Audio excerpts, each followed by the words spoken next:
What is going on, Fulton County? Every week is something. Every single week is something. And we about to talk about it. Let's get it.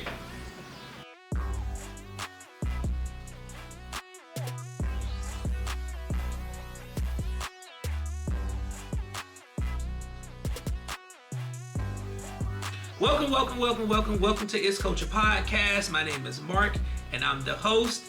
Another episode. This week, if you notice, I'm not in my studio. I'm live, coming to you from Virginia Beach, Virginia. I'm out here for an event with my daughter. She's competing in a dance competition, so I'm out here for that. But I got a little time, and Atlanta, Georgia gave me a video. The Atlanta Housing Authority. Just corruption, I guess, you know.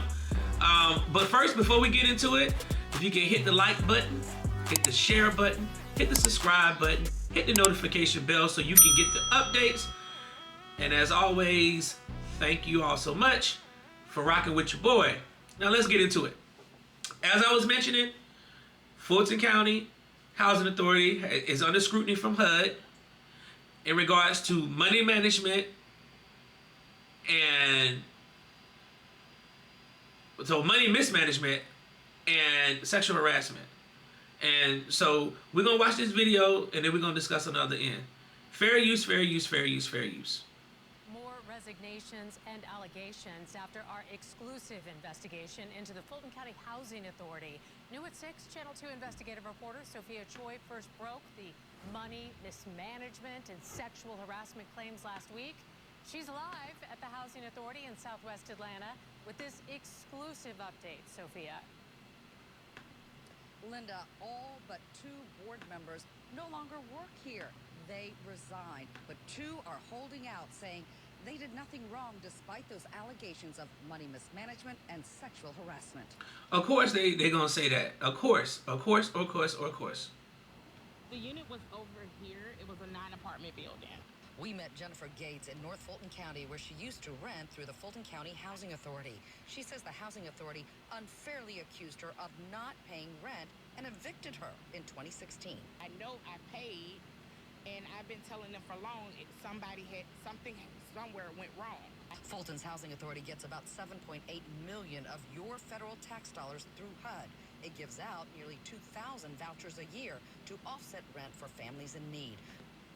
So, $2,000, 2,000 vouchers, $7.8 million of our tax dollars is going to fund the crap that's going on with the Fulton County Housing Authority. And to the lady who got evicted, what the hell? Like, how does this happen? But the program is now in jeopardy after county commissioners received numerous complaints from residents, workers, and former board members.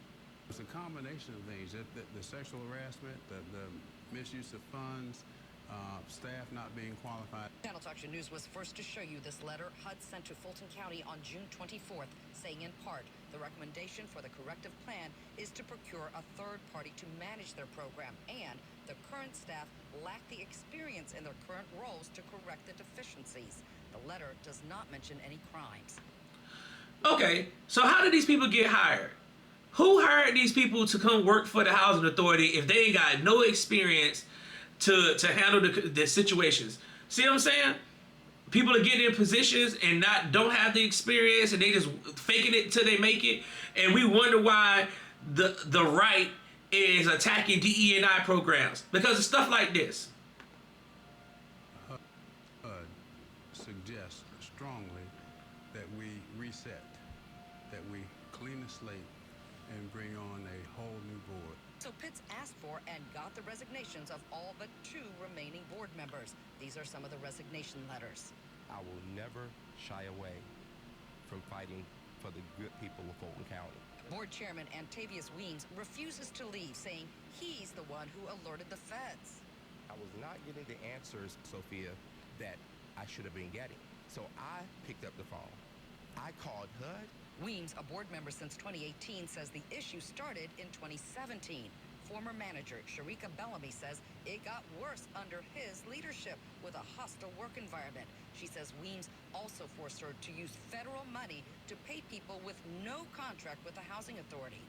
I was walked out the building with the same police officer that I refused to pay the invoices because he did not have a contract.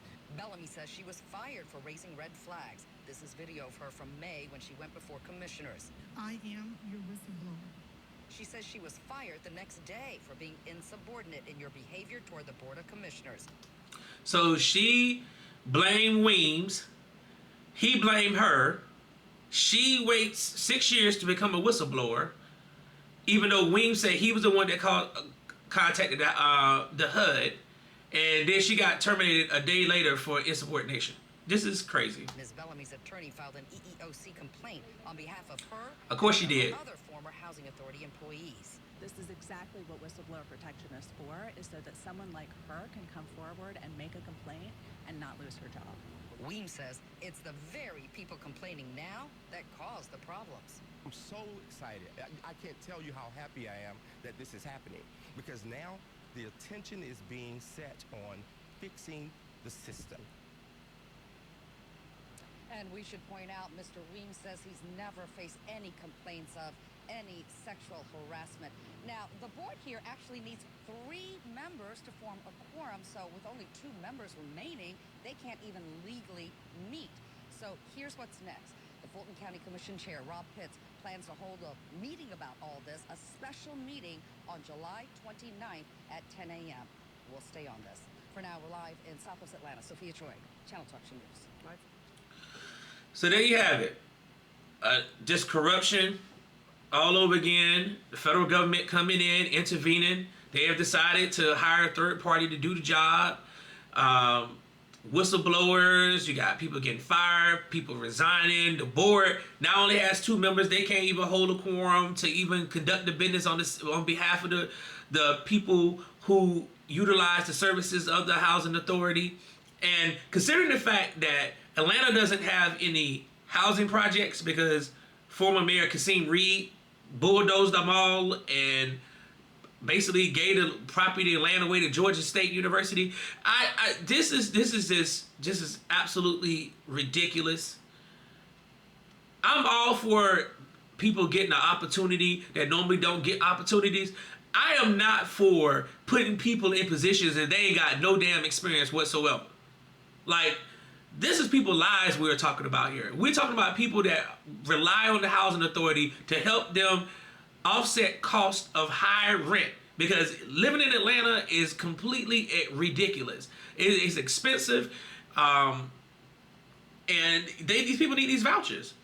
And this program is being ran by the federal government, you know, and they said $7.8 million of our money is being used. This should enrage not just the people in the city of Atlanta. This should be outrage for every citizen in the United States, because our tax dollars, they keep taxing the hell out of us to provide these programs through these government agencies, and they are absolutely not getting the job done. They're not getting the job done.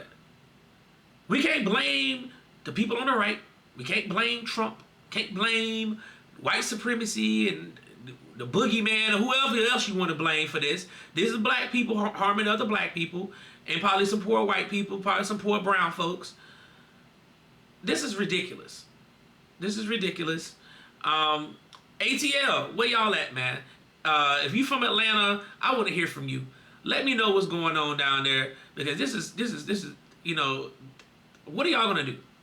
And to everybody else, do y'all feel that HUD should shut down the housing authority because our tax dollars are being spent on this corruption? I mean, they gotta get investigated now, all this other stuff. That's more money, and this money is coming from our tax dollars. So y'all let me know in the comments what y'all think. Thank you all so much for tuning in tonight. Coaching Nation, let's keep it coaching.